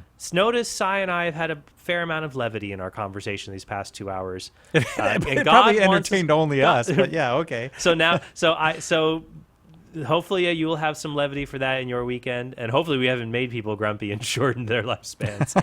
I certainly hope not. But if you enjoy a little bit of levity and fun commentary on the church and Catholicism and our faith, definitely listen to Catholic Answers Live and my own podcast, TrentHornPodcast.com, where I'm always talking about the faith and little fun things. So I've got serious things like 9 questions to ask your pro-choice friends about all this abortion stuff in the news, and also my Free For All Friday fun episodes. Today's episode is Nostalgia Isn't What It Used to Be. At TrentHornPodcast.com. Did you know in the 17th century, nostalgia was an illness treated with leeches? It's true. I did not know that. And now in the which century? 17th century? Like 17th, 18th century, they used leeches and buried people alive who had it. Very serious condition. It seems very mean. Don't be nostalgic for that. But if you're interested in the fun stuff like that and how to defend our faith, check out TrentHornPodcast.com. And don't go the way of Grumpy Cat. The Lord is risen. He is, just as he said, he is risen. There's every reason to be full of joy, despite many of the things that we've had the chance to talk about these hours. Among the good things in this world, Trent Horn and all his good books. Trent, thanks for a very fine hour. And Cy Kellett, you're a good thing in this world as well. Thank you very much. Jesus Christ is the light of the nations.